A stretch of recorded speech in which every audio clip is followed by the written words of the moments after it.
Hello hello hello and welcome to the official YouTube channel of Medha redefined. बहुत बहुत स्वागत है आप सारे लोगों का।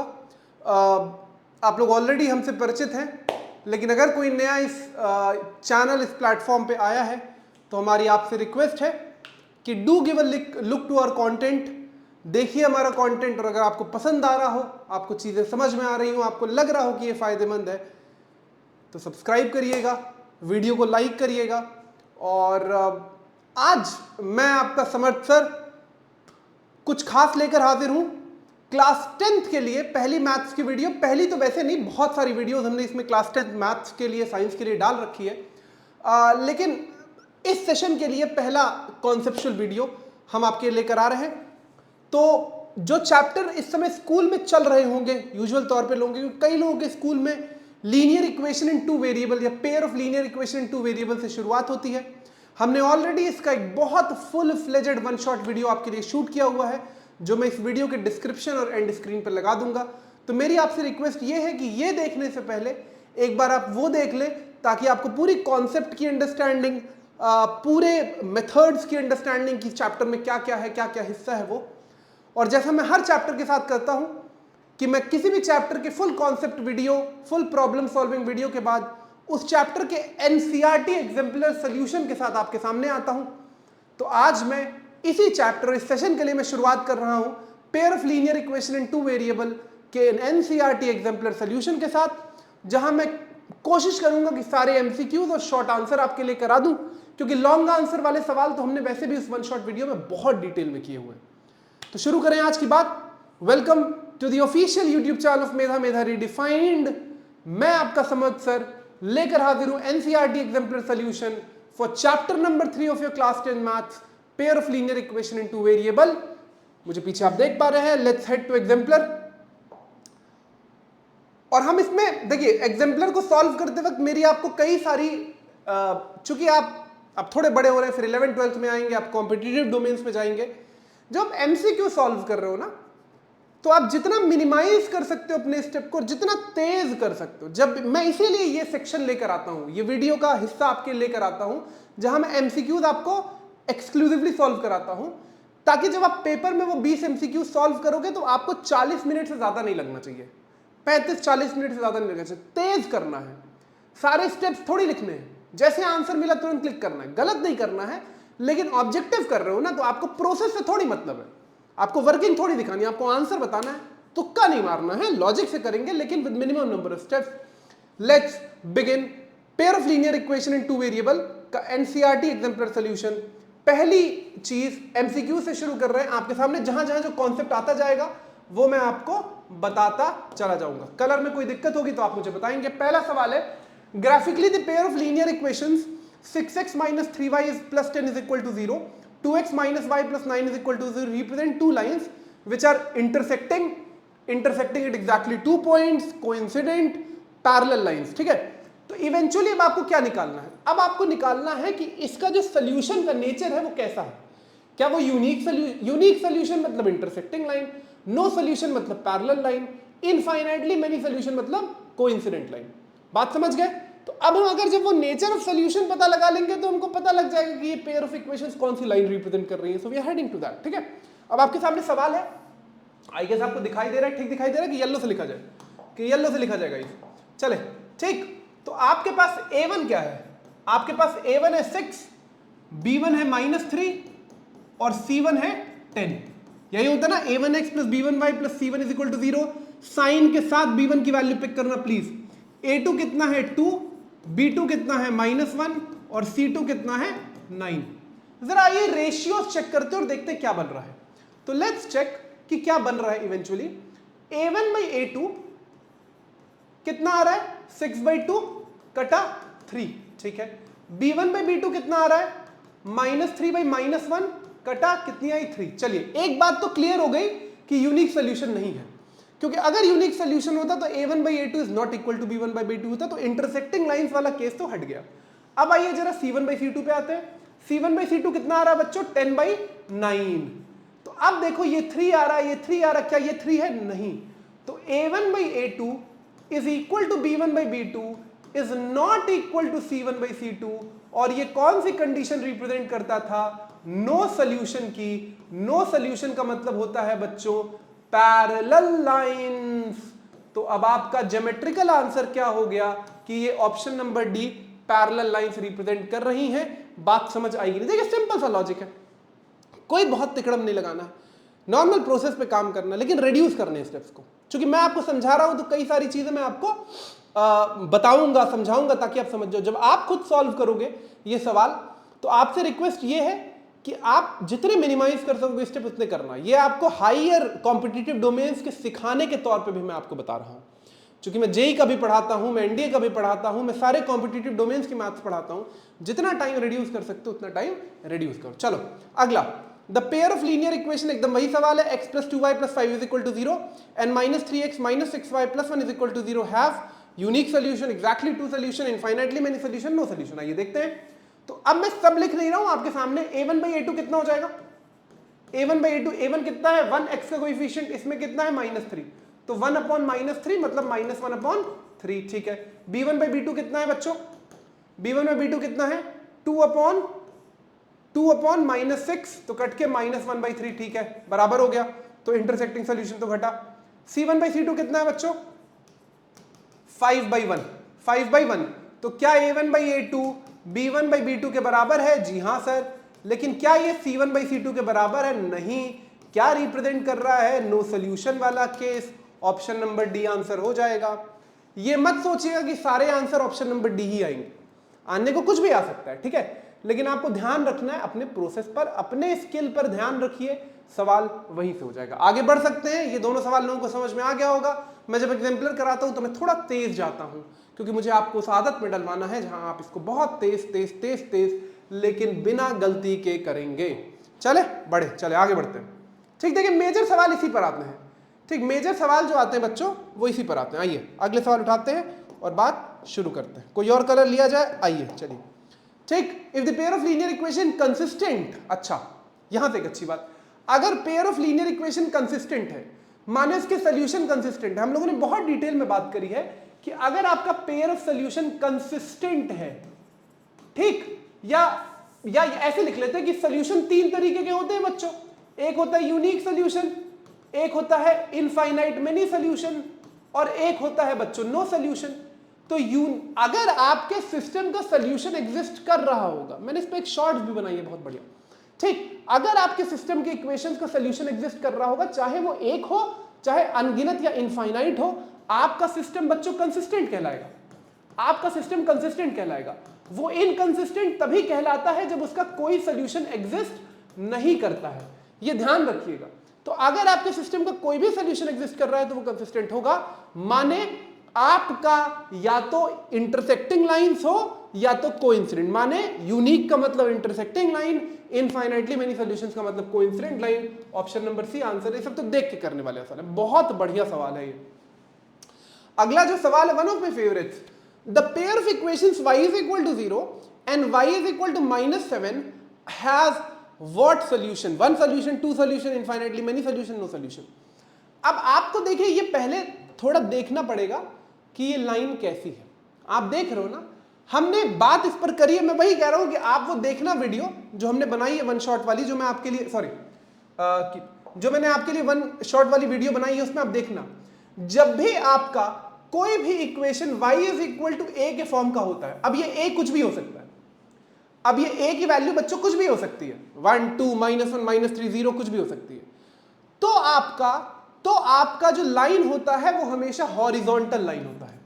हॉरिजॉन्टल लाइन माने parallel to x axis, parallel to x axis. और यहीं पे मैं आपको एक बात और बता दूं, अगर आपकी इक्वेशन लाइन की इस फॉर्म में x = a, तो ये वर्टिकल लाइन रिप्रेजेंट करती है, या वर्टिकल लाइन या पैरेलल टू y एक्सिस। ये आप जान जाओ, बहुत इंपॉर्टेंट है, मैं आपको बना के भी दिखा रहा हूं। तो अब आपको y = 0 और y = -7 दो इक्वेशंस दी हैं, ये दोनों हॉरिजॉन्टल लाइन रिप्रेजेंट कर रही हैं। ये दोनों बच्चों हॉरिजॉन्टल लाइन रिप्रेजेंट कर रही हैं, जहां पर y = 0 कुछ नहीं, बल्कि आपको दिखाई दे रहा है ना, दिखाई दे रहा है ना, y = 0 ये x एक्सिस है, और y = -7 कहीं नीचे होगा 0,-7 से पास होता हुआ, 0,-7 से पास होता हुआ। अब बताओ ये वाली लाइन और ये वाली लाइन आपस में पैरेलल लाइन है कि नहीं है?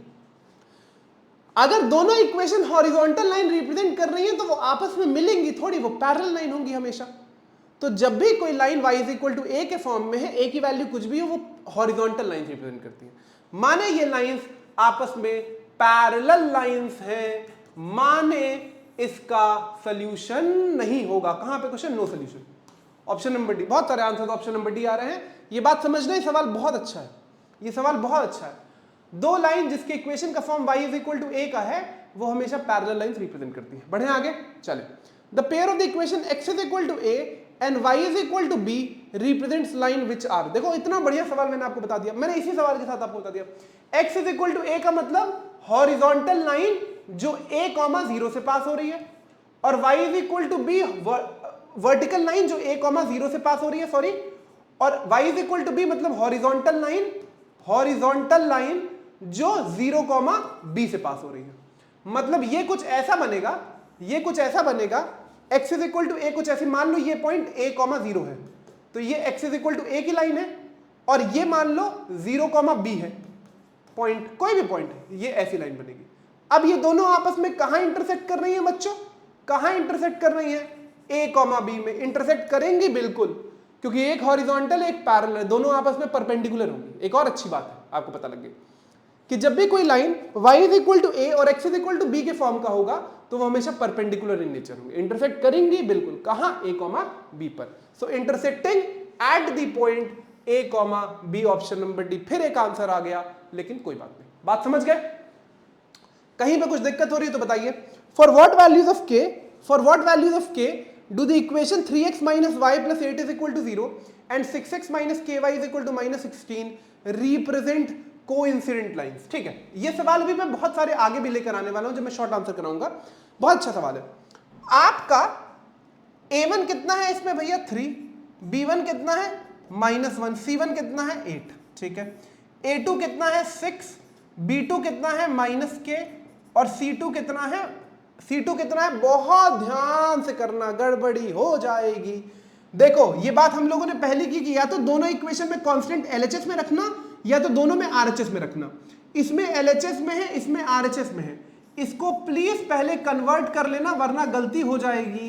इसको = 16 इधर ले आना, या तो इसको उधर भेज दो या तो इसको इधर ले आओ। when you are finding the solution of two equations, the two equations should be of the same form। माने उसमें जो कांस्टेंट का टर्म है या तो वो राइट साइड में हो या तो लेफ्ट साइड में, दोनों एक इधर एक उधर नहीं हो सकता, बात गड़बड़ हो जाएगी। तो अब C2 की वैल्यू क्या हो गई? 16। ठीक है, कोइंसिडेंट लाइंस की बात कर रहा है ना। कोइंसिडेंट लाइंस माने infinitely many solution. Coincident lines का मतलब क्या हुआ? Infinitely many solution. Infinite many solution का माने a1/a2, b1/b2 और c1/c2 के बराबर होना चाहिए। ठीक, बहुत ध्यान से देखना भी, ये सवाल बढ़िया है। ठीक, क्या आ गया? 3/6 इज इक्वल टू -1/-k, यही हुआ, इज इक्वल टू 8/16। तो ये कट के 1/2 हो जाएगा, मतलब ये और ये मैच कर गए, ये भी 1/2 हो जाएगा। ठीक, तो ये क्या बना? 1/2 is equal to 1/k is equal to 1/2। तो अब मैच करा दो, 1/k की वैल्यू 1/2 के बराबर होनी चाहिए, माने k की वैल्यू 2 के बराबर होनी चाहिए। कुछ भी सोचना क्या, बहुत प्यारा सवाल है। ऑप्शन नंबर सी है इसका आंसर, ऑप्शन नंबर सी है इसका आंसर, ऑप्शन नंबर सी है इसका आंसर। बात समझ गए? बात समझ गए कि नहीं समझे? सच बताइए। बहुत बढ़िया सवाल है, बहुत शानदार सवाल है, ये इंपॉर्टेंट सवाल है। इस पे बहुत सवाल डिस्क्रिप्टिव वाले हिस्से में भी आएंगे, जहां आपसे वो बोलेगा कि आपको k की वैल्यू, लैम्डा की वैल्यू, अननोन्स की वैल्यू निकालने, ध्यान रखिएगा। चले बढ़े आगे, बढ़े आगे, कोई दिक्कत? 6 सवाल, बहुत शानदार। Can we move ahead guys? Yes sir. Oh, just give me moment. चलो ठीक, हम लोग 6 पे, हाँ 7th आ जाइए, 7th। ठीक, उसी तरीके के सवाल है जिस पे हम बात कर रहे हैं, उसी तरीके के सवाल हैं। कलर फिर बदलू, आओ एक नए कलर से लिखते हैं। चलिए, if the lines given by y 3x + 2ky is equal to 2 and 2x + 5y + 1 is equal to 0 are parallel, then the value of k is what? वही पहले कन्वर्ट कर लो प्लीज, या तो इसको उधर भेज दो या तो इसको इधर भेज देते हैं। तो ये 3x दिखाई दे रहा है? नहीं, ये अच्छा कलर नहीं है, ये अच्छा कलर नहीं है, ब्लू से लिखते हैं, ठीक है। तो 3x plus 2ky minus 2 is equal to 0 लिख लेना, पहली इक्वेशन। और दूसरी इक्वेशन है आपके सामने है, a1 की वैल्यू क्या हो गई?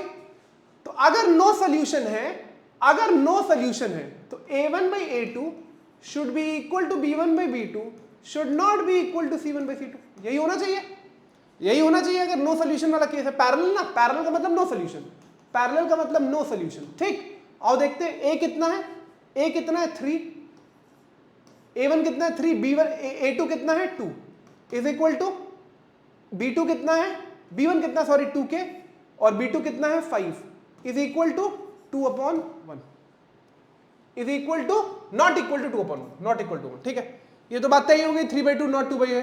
तो अब आप इन दोनों को इक्वेट कर दो और यहां से आपको वैल्यू मिल जाएगी, ठीक। तो क्या हो जाएगा 3/2 is equal to 2k/5, 15/4 is equal to k आ जाएगा। समझ में आएगी, 5 इधर भेजा 2 इधर भेजा, 15/4 is equal to k, c की वैल्यू 15/4 आ जाएगी।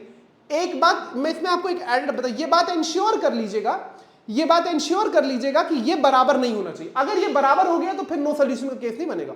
ये मैंने पहले ही देख लिया कि 3/2 और 2/1 बराबर नहीं है, ये बात इंश्योर कर लीजिएगा तभी आगे बढ़िए, क्योंकि ये इंपॉर्टेंट बात है।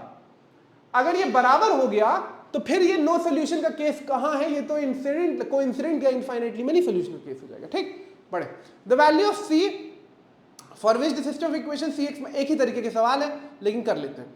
cx minus y is equal to 2 and 6x minus 2y is equal to 3 will have infinitely many solution, ध्यान रखिएगा, ठीक। आइए, आहा चले, ठीक। तो इक्वेशन क्या है, cx minus y is equal to 2 और 6x minus 2y is equal to 3। तो a1 की वैल्यू, ये क्वेश्चन कर रहा हूं, a1 की वैल्यू कितनी है बच्चों? a1 की वैल्यू है c, b1 की वैल्यू कितनी है -1, c1 की वैल्यू कितनी है 2, a2 की वैल्यू कितनी है बच्चों 6, b2 की वैल्यू कितनी है, b2 की वैल्यू कितनी है -2 और c2 की वैल्यू कितनी है 3। कोई दिक्कत नहीं, क्या होना चाहिए कि तीनों बराबर, a1 by a2 is equal to b1 by b2 is equal to c1 by c2, यही है इनफाइनाइटली मेनी सोल्यूशन केस, यही है ना। तो क्या होना चाहिए, c by 6 should be equal to -1/-2 should be equal to 2/3, यही होना चाहिए, यही होना चाहिए। आ जाओ, इसीलिए तो ये सवाल इतना बढ़िया है। आ जाओ, ये ढूंढने से पहले गड़बड़ी लोग करेंगे, इस दोनों को इक्वेट करेंगे, इन दोनों को इक्वेट करेंगे, यही करोगे, यही करोगे ना, इन दोनों को इक्वेट करोगे और बताओगे कि c by 6 should be equal to 1/2, तो उधर भेजूंगा c की वैल्यू 3 होनी चाहिए, कर दोगे, आंसर गलत हो जाएगा। क्या बोली पिछले सवाल में बात, पूरे कंडीशन को एसेस कर लेना, पूरे कंडीशन को देख लेना। क्या b1 c1 by c2 बराबर हो सकता है? जरा इसको और इसको देखो, बराबर होना चाहिए ना भैया। 1/2 2/3 के बराबर है, नहीं है ना? तो दुनिया में कोई भी c की वैल्यू डाल लो, ये दोनों थोड़ी बराबर हो जाएंगे। जब ये दोनों नहीं बराबर होंगे तो इनफाइनाइटली मेनी सोल्यूशन या कोइंसिडेंट लाइंस का सोल्यूशन कैसे आएगा? तो इसका आंसर होगा नो वैल्यू ऑफ c। मैं बता रहा हूं कि 90% लोग ये बात देखेंगे ही नहीं कि c1 by c2 बराबर है कि नहीं, ये नहीं देखेंगे, ये वो नहीं देखेंगे क्योंकि वो उनके कंसर्न का नहीं है ना, उनको c निकालना है। आप वो देखोगे नहीं, आपका आंसर 3 आ जाएगा, ऑप्शन में है, आंसर गलत हो जाएगा। ये बात ध्यान रखिएगा। आते हैं, बढ़िया, बहुत बढ़िया सवाल है, ये सबसे अच्छा सवाल था अभी तक का। दो सवाल बहुत अच्छे थे ये। One equation of the pair of dependent linear equation is -5x, the second equation can be. अब डिपेंडेंट का मतलब आपको पता है, डिपेंडेंट लीनियर इक्वेशन का मतलब आपको पता है, डिपेंडेंट का मतलब पता है इनफाइनाइटली मेनी सोल्यूशन।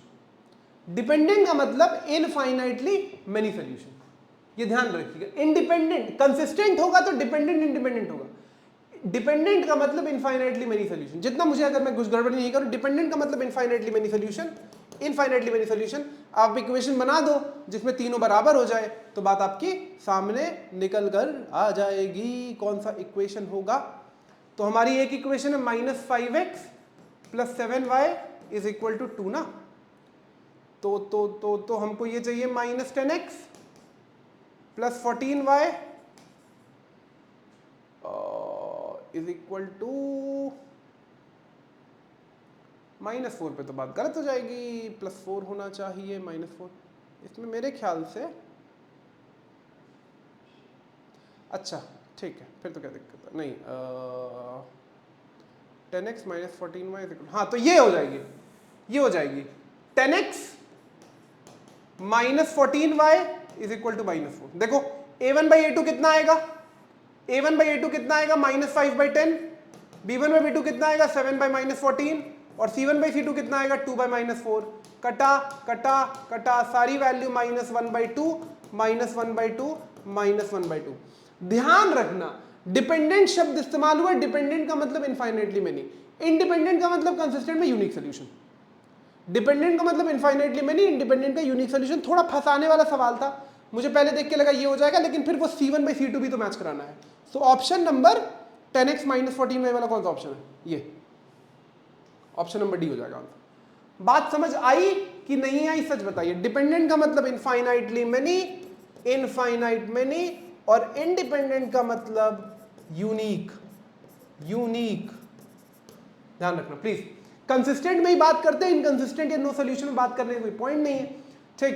तो ये बात ध्यान रखिएगा। चले बढ़े आगे, बढ़े, समझ आ रही है बात, आगे बढ़ा जाए पक्का। जिसको भी हल्की सी कंफ्यूजन है पॉज करके नोट करना। Let's move ahead.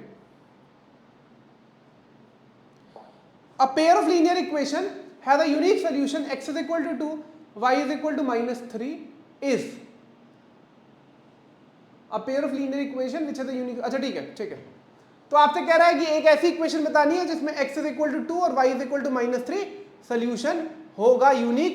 अब देखो इसको करने के दो तरीके, या तो आप चारों बैठ के सॉल्व करिए, या तो चारों बैठ के सॉल्व करिए। तो जब ये बात बोल दी कि यूनिक सोल्यूशन, तो पहली चीज आपको देख लेनी है कि a1/a2 और b1/b2 बराबर नहीं होना चाहिए। a1/a2 और b1/b2 बराबर नहीं होना चाहिए। तो इसमें देखो 2/4 5/10 के बराबर है, तो ये तो हट गया, ये यूनिक कहां है। पहली चीज जो आपको एज्यूम कर लेनी है ना कि a1/a2 should not be equal to b1/b2, तो एलिमिनेट करते हैं ना ऑप्शन अपने लॉजिक से। तो जिस जिस इक्वेशन में a1/a2 b1/b2 के बराबर आ रहा होगा उसको एलिमिनेट कर देते, ये एलिमिनेट हो गया। इसमें देखो, इसमें देखो 2/3 -1/2, 1/2 -1/3। अब बाकी तीनों में दिक्कत नहीं है, उठाओ और देखो किसको सेटिस्फाई कर रहा है।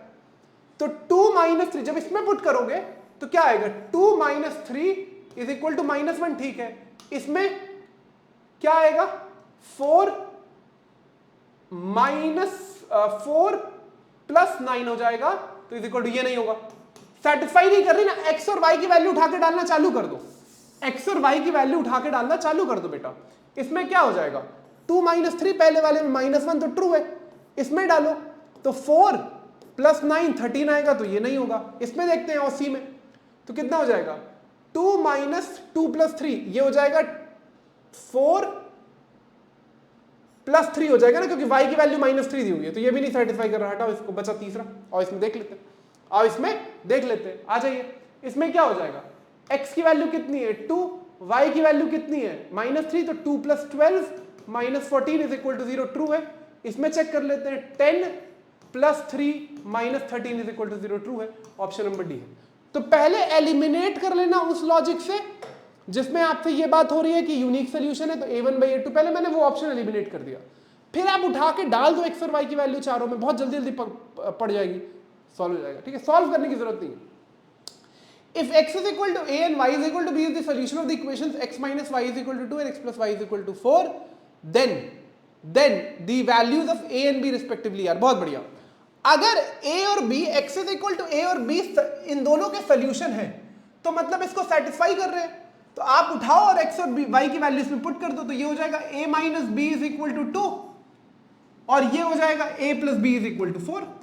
अब आपके पास सब्स्टिट्यूशन का मेथड है, आपके पास एलिमिनेशन का मेथड है, आप उठा के किसी में भी डाल दो। तो मेरे लिए तो हमेशा एलिमिनेशन आसान होता है, कोएफिशिएंट सेम है, कोएफिशिएंट सेम है, ऑपोजिट साइन, दोनों इक्वेशंस को ऐड कर दो। ऐड करोगे तो 2a is equal to -b + b cut के 6, a की वैल्यू 3 आ जाएगी। उठा के किसी भी इक्वेशन में डाल देना, उठा के किसी भी इक्वेशन में डाल देना, 3 - b इज इक्वल टू 2, तो b की वैल्यू यहां से 1 आ जाएगी। उठा के किसी में भी डाल देना, किसी में भी डाल देना, तो b की वैल्यू 1 आ जाएगी। ऑप्शन है 3 and 1, option number C answer. Confuse मत होइएगा, x is equal to a और y is equal to b बोला, मतलब आपके दोनों इक्वेशंस में x is equal to a और y is equal to b satisfied. यही तो पिछले सवाल में भी किया। पिछले सवाल में भी मैंने क्या किया, उठा के इक्वेशन ही तो डाली है, वैल्यू उठा डाल दी ना इक्वेशन में। तो बात क्लियर है, आगे बढ़े चले, पक्का कोई कंफ्यूजन नहीं सर, चलो बहुत बढ़िया, आगे बढ़ते हैं। ये आ गया वर्ड प्रॉब्लम, बहुत बढ़िया सवाल है। इफ, अब ये सवाल मुझे सबसे ज्यादा पसंद होता है। Aruna has only ₹1 and ₹2 coins with her. If the total number of coins that she has is ₹50 and the amount of money with her is ₹75, the number of ₹1 coin and the number of ₹2 coin कितना है? अब आपको जो चीज निकालनी है, आपको निकालना उसके पास कितने ₹1 के सिक्के हैं, कितने ₹2 के सिक्के हैं। आप उन्हीं को तो x और y एज्यूम कर लोगे, आप उन्हीं को तो x और y एज्यूम कर लोगे। तो आपके पास ₹1 का सिक्का कितना है, ₹2 का सिक्का कितना है, ये निकालना है। तो शुरू करते हैं सवाल करना, ठीक। तो लेट, यहां नीचे करता हूं, late ₹1 coin be x, number of ₹1 coin, number of ₹1 coin be x, and let number of ₹2 coin be y। देखिए, जिसको भी वर्ड प्रॉब्लम्स करने में समस्या आती है उनको मैं कहता हूं कि आप हिंदी में सोचा करिए, अगर आपको भाषा के तौर पे दिक्कत है। दूसरी चीज, सवाल को तोड़ लीजिए, हर सवाल को तोड़ के अलग अलग हिस्सों में उसके मैथमेटिकल स्टेटमेंट्स लिखना चालू कर दिए। देखिए मैं कैसे करता हूं, मैंने एज्यूम कर लिया x और y। अब पहली चीज कह रहा है कि if the total number of coin, उसके पास ₹1 का सिक्का और ₹2 का सिक्का मिला के कुल सिक्के उसके पास 50 है। The total number of coins that she has is 50, number of ₹1 coin plus number of ₹2 coin. तो पहला कंडीशन क्या बना कि उसके पास ₹1 का सिक्का प्लस ₹2 का सिक्का इज इक्वल टू 50 है, मतलब x plus y is equal to 50। पहली चीज आ गई, बिल्कुल ठीक है सर, ठीक। दूसरी चीज वो क्या कह रहा है कि उसके पास टोटल जो पैसा है वो ₹75 है। अब ₹1 का सिक्का कितना पैसा डोनेट कर रहा है? अगर उसके पास ₹1 का एक सिक्का है तो उसके पास कितना पैसा हुआ? ₹1। 2 सिक्के हैं तो कितने पैसे हुए? ₹2। तो अगर उसके पास x सिक्के हैं तो कितना रुपए हुआ? x rupees. और एक ₹2 का सिक्का कितना पैसा कंट्रीब्यूट कर रहा है? ₹2। तो अगर उसके पास एक ₹2 का सिक्का है तो ₹2, 2 है तो 4, 3 है तो 6। तो अगर उसके पास y ₹2 कॉइन्स हैं तो कितना पैसा ₹2 कॉइन से हुआ? 2y। तो अगली जो इक्वेशन बन जाएगी वो बन जाएगी x plus 2y is equal to 75। Straightforward आपके पास सोल्यूशन है। ये नंबर ऑफ कॉइन्स है, ये टोटल मनी है। समझ गए ना? मैं हर स्टेप नहीं लिख रहा हूं क्योंकि ऑब्जेक्टिव कर रहा हूं, समझ गए? सेम कोएफिशिएंट, सब्ट्रैक्ट कर दो इक्वेशन, सब्ट्रैक्ट दोनों इक्वेशंस को, sign change sign change sign change, कटा minus y is equal to -25 कटा y की वैल्यू 25। मतलब उसके पास ₹2 के सिक्के 25 से उठा के डाल दो, उठा के y 25 इसमें डालोगे तो x की वैल्यू भी 25 आ जाएगी। तो the number of ₹1 coin she has is 25, the number of ₹2 coin she has is 25। Cross verify कर लो, हमेशा वर्ड प्रॉब्लम में कहता हूं क्रॉस वेरीफाई कर लिया करो, हमेशा क्रॉस वेरीफाई कर लिया करो। अब 25 ₹1 के सिक्के तो ₹25 आया, 25 ₹2 के सिक्के तो ₹50 आया, टोटल कितना हो गया? 25 plus 50 75। So the number of answer is option number D, 25 and 25। बहुत बढ़िया सवाल है, ये भी बहुत अच्छा सवाल है। The father's age is 6 times his सन। समझ आ गया ना सबको? मैं तेज तो नहीं जा रहा हूं, नहीं। The father's age is 6 times his son's age 4 years hence। Hence का मतलब बाद, हेंस का मतलब 4 साल बाद, 4 साल बाद। The age of father will be 4 times his son's age. The present ages in years of the son and the father are respectively। ठीक है, बहुत बढ़िया सवाल है, बहुत बढ़िया सवाल है। तो आपको जो चीज निकालनी है उसको x और y मानो। आ जाओ, let present age of father be, present age of father be x and present age of son, present age of son be y। ठीक, एज्यूम कर लिया, x और y एज्यूम कर लिया। अभी उनकी एज x है, अभी उनकी एज y है, एज्यूम कर लिया। ठीक, अब मैं क्या कर रहा हूं? सवाल की कंडीशन को उठा के डालना चालू कर रहा हूं। The father age is 6 times his son age. Father की एज सन के एज के 6 गुना है, 6 टाइम्स सन से एज है, मतलब y is equal to 6x, नहीं अब फादर की x मानिए ना, तो x is equal to 6y।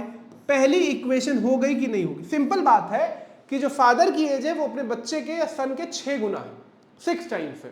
तो फादर की एज को क्या माना था? y, सन की एज को क्या माना? x। तो y बराबर कितना हो गया? 6x। ठीक है, अब बहुत ध्यान से सुनना, बहुत ध्यान से सुनना। 4 साल बाद 4 years लेटर या 4 years हेंस फादर की एज कितनी होगी? 4 साल बाद फादर की एज कितनी हो जाएगी? अभी अगर उनकी एज x है तो अभी आपकी एज मान लीजिए 15 साल है या 14 साल है, तो 4 साल बाद आपकी एज कितनी होगी? 4 ऐड कर दोगे ना, 18। तो उनकी एज कितनी हो जाएगी? उनकी प्रेजेंट एज y है, तो 4 साल बाद उनकी एज कितनी हो जाएगी? y+4। और प्रेजेंट एज सन की कितनी है? x। मैं उल्टा क्यों लिख रहा हूं? x है ना फादर की, चले x+4। और सन की कितनी एज हो जाएगी? y+4। समझ गए कि नहीं? 4 साल बाद, गड़बड़ी मत करना। The 4 years है, the age of father will be 4 times his। इसमें एक लोग गलती करते हैं कि फादर की एज तो 4 साल बाद वही ले लेते हैं, सन की प्रेजेंट एज ना। 4 साल बाद फादर की एज जो होगी वो उस समय जो सन की एज होगी उसके 4 टाइम्स होगी। ठीक, तो अब क्या कह रहा है? अब यहां से क्या कह रहा है कि फादर की एज 4 साल बाद will be 4 times his son's age. मतलब x+4 will be equal to y 4 times y+4। कोई दिक्कत है तो बताओ। 4 साल बाद बच्चे की भी एज, 4 साल बाद फादर की भी एज, उन दोनों की 4 गुना होगी।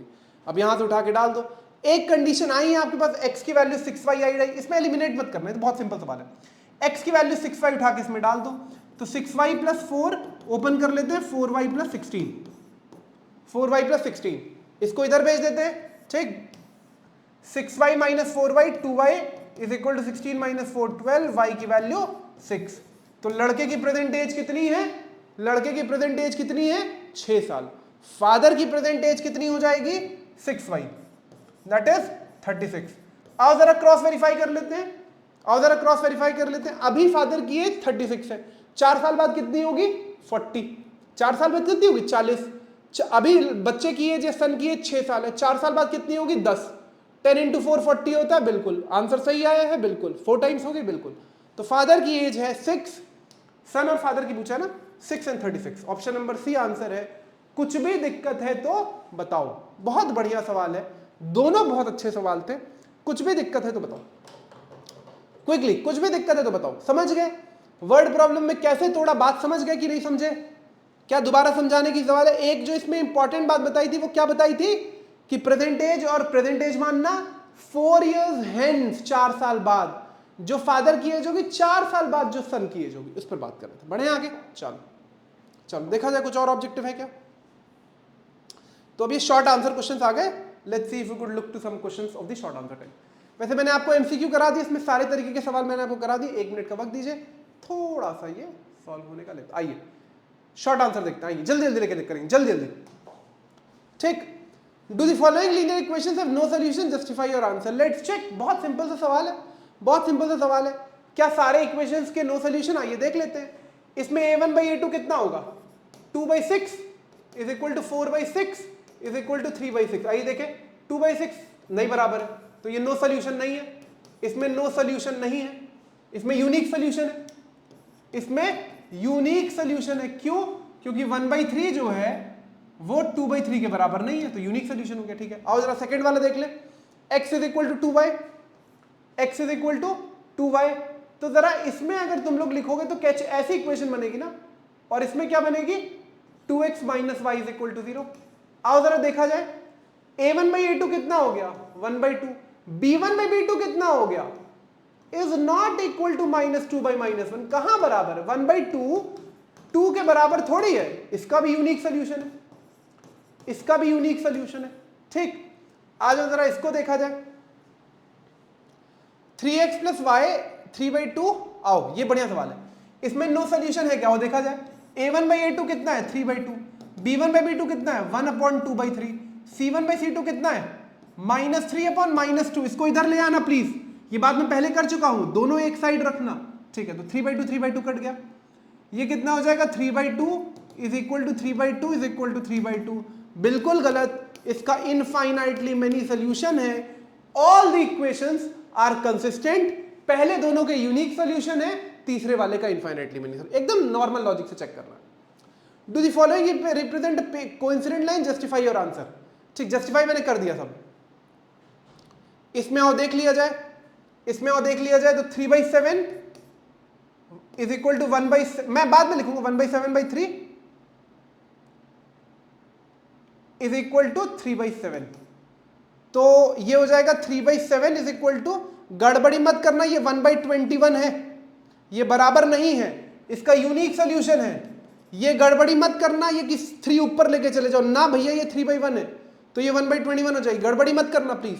दूसरे वाले का देखते हैं, आ जाओ दूसरे वाले का देखते हैं। -2/6 इज -3/4, अभी देख लेते हैं फिर एक साथ करते हैं। इज इक्वल टू 1/-2 बराबर है क्या -1/3? नहीं बराबर है, नहीं बराबर है A1/A2। पहली चीज यही चेक किया करो, इसका भी यूनिक सोल्यूशन है। मतलब इंटरसेक्टिंग लाइन, समझ आ रही है बात कि नहीं आ रही? बहुत स्ट्रेट फॉरवर्ड बात है। इसमें देखते हैं x/2 + y + 2/5, तो उठा के डालना चलो, 1/2 divided by 4 is equal to 1/8 is equal to 2/5/5/16। आ जाओ, तो ये हो जाएगा 1/8 इज इक्वल टू 1/8। बहुत बढ़िया, यूनिक तो नहीं है, यूनिक तो नहीं है, ये 2/5 है ना, तो ये हो जाएगा 2/5 इंटू 16/5, यही होगा, दैट इज 32/5। तो ये हो गया A1/A2 is equal to B1/B2 but not equal to C1/C2। इसीलिए ये जो तीसरी इक्वेशन है ये नो सोल्यूशन या पैरेलल लाइन रिप्रेजेंट कर रही है, इसमें से कोई भी इक्वेशन कोइंसिडेंट लाइंस रिप्रेजेंट नहीं कर, पहली दोनों यूनिक और तीसरी वाली no solution.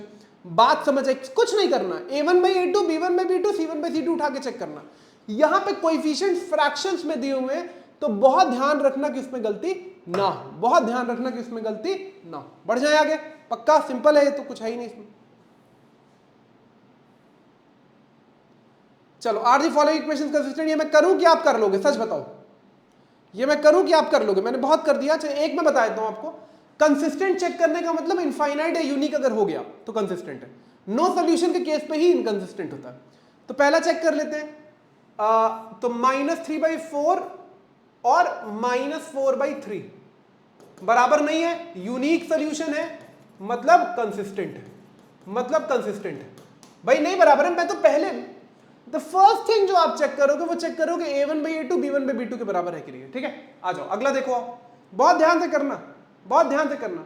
3/5/1/5 is equal to -1/3 -3 is equal to 1/2/1/6। आ जाओ, 5 कट जाएगा, ये हो जाएगा 3/1 minus cut, not equal to -1/3, not equal to 1/3।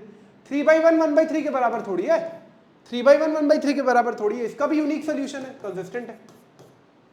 अब ये दोनों आप चेक करेंगे, ये मैं नहीं कर रहा, अच्छा हो ये कर दूं वरना तुम लोग कहोगे कि क्या कर रहा हूं। तो 2A/4A is equal to B/2B is equal to A/-2A। आओ देखा जाए, ये कटा है, तो ये 1/2 is equal to 1/2 is equal not equal to -1/2। तो इसमें ये इनकंसिस्टेंट है, तीसरा वाला इनकंसिस्टेंट है, इसमें नो सोल्यूशन आ रहा है। देखो A1/A2 करोगे तो A कट जाएगा, 2/4 1/2 हो जाएगा। B1/B2 करोगे B भी कट जाएगा, 1/2 हो जाएगा। C1/C2 करोगे तो A/A कटेगा लेकिन -1/2 होगा। तो A1/A2 is equal to B1/B2 but not equal to C1/C2। Confuse मत होना, यहां पर A और B वो नहीं है, यहां पे एक वेरिएबल या एल्जेब्रिक कांस्टेंट की तरह इस्तेमाल किया गया है। पक्का? अब ये आप कर लेना, बहुत सिंपल, इसको ओपन कर देना प्लीज, ओपन करके फिर काम करना। चले, थोड़ा तेज जा रहा हूं क्योंकि इंपॉर्टेंट है बेटा। क्या है?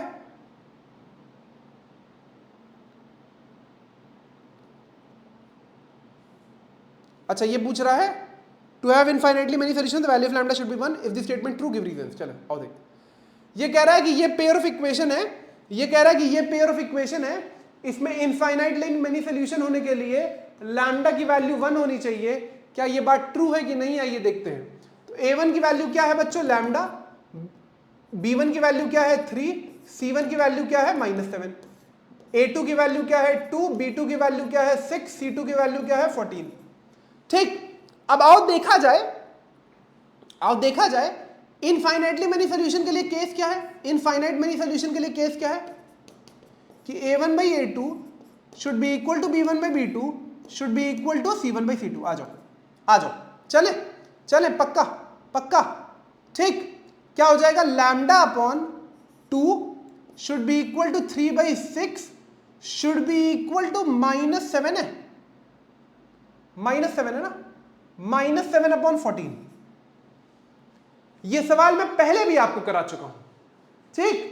तो क्या निकल के रेड्यूस करके आएगा कि λ/2 is equal to 1/2 is equal to -7 और 14 करके -1/2।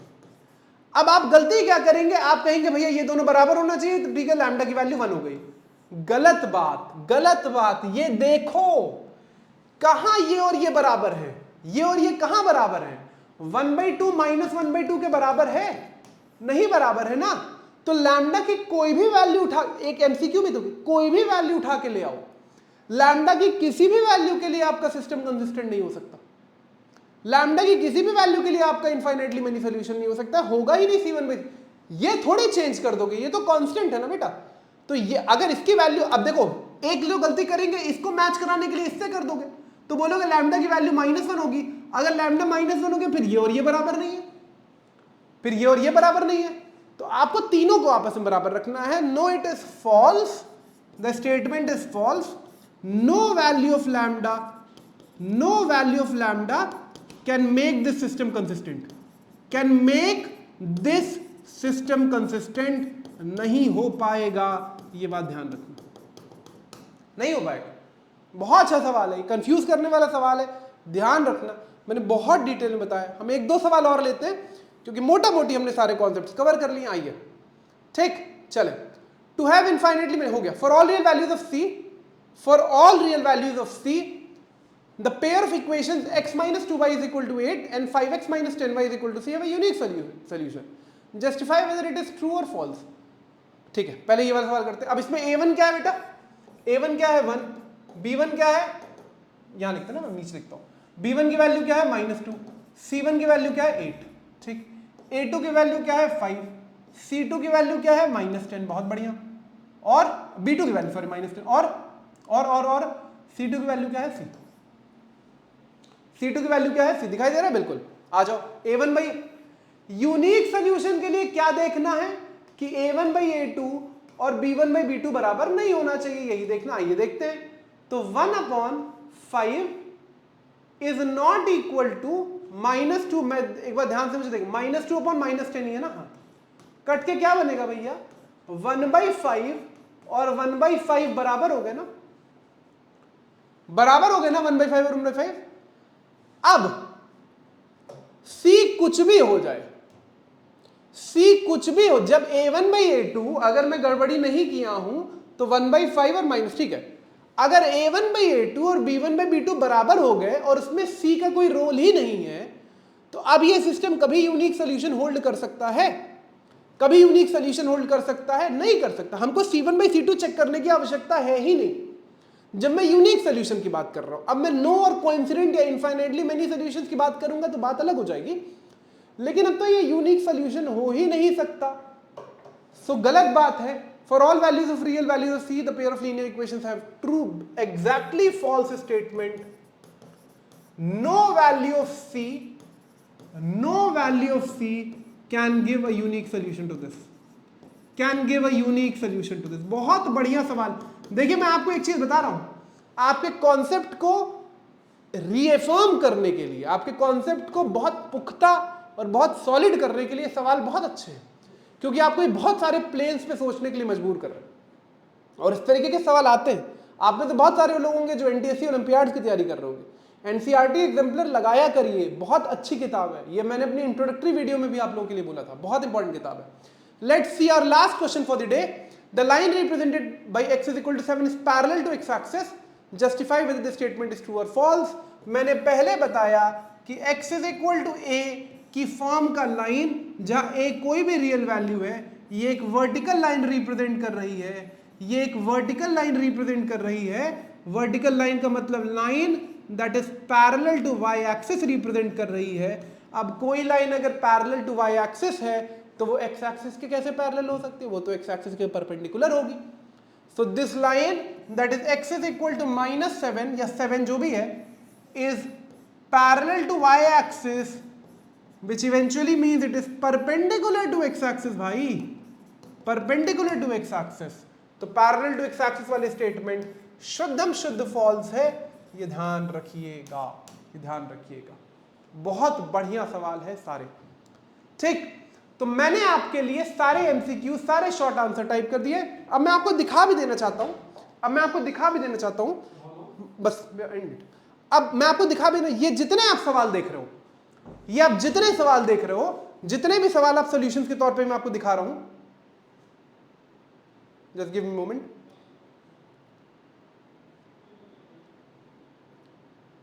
जितने भी सवाल अब आप इसके बाद देखोगे, ये सारे मैंने अपने वन शॉट वीडियोस में कराए हुए हैं, सारे सवाल मैंने वन शॉट वीडियोस में कराए हुए हैं, सारे के सारे सवाल आप उठा के देखिएगा, क्योंकि ये लॉन्ग आंसर, इसमें एक प्रोसेस है। तो मैं आज की मेरी जो वीडियो है उसका पर्पस ये है कि मैं आप, अब देखिए ये एग्जैक्टली यही सवाल मैंने आपको वीडियो में कराया हुआ है वन शॉट वाले में, आप देखना बहुत ध्यान से, ठीक। आज जब मैं एनसीईआरटी एग्जाम्पलर का सॉल्यूशन कर रहा हूं तो मैं आपको ऑब्जेक्टिवली कैसे सोचना है सवालों के बारे में ये बता रहा हूं, ठीक। मैं उम्मीद कर रहा हूं कि आपको समझ आई होगी बात। Thank you so much for watching this video. हम इसी तरीके से आपके लिए पहले वन शॉट कॉन्सेप्ट वीडियोस में रियल नंबर्स की वीडियो आपके लिए लेकर आने वाला हूं, और फिर एनसीईआरटी एग्जाम्पलर सॉल्यूशन, फिर हॉट्स वाले सवाल जिसमें हाई ऑर्डर थिंकिंग सवाल होते हैं, कैप्सूल वीडियोस, वो सारी आपके पास बैक टू बैक आने वाली है। कॉन्सेप्ट के तौर पे शॉर्ट्स आपके पास बहुत रेगुलरली आएंगे, वो सारी चीजें आपके पास लगातार in form of long short puzzle series आज आपके पास आ रही है। So there is a long list of content that we are coming up with, और कुछ बहुत सरप्राइजिंग हम लोग आपके लिए 1-1.5 महीने में लेकर आने वाले मैथ से रिलेटेड, वो आपसे वादा है। तो चैनल पे बने रहिए, नए हैं तो सब्सक्राइब करिए, लाइक करिए, we would be really grateful. We hope कि आपको आज की बात समझ आई होगी। जल्दी मिलता हूं आपसे अगले लेक्चर, अगले वीडियो के साथ। साइंस के लेक्चर्स भी बहुत जल्द आना शुरू हो जाएंगे। See you, take care, bye bye, stay tuned, stay healthy, पढ़ते रहिए, बाय बाय।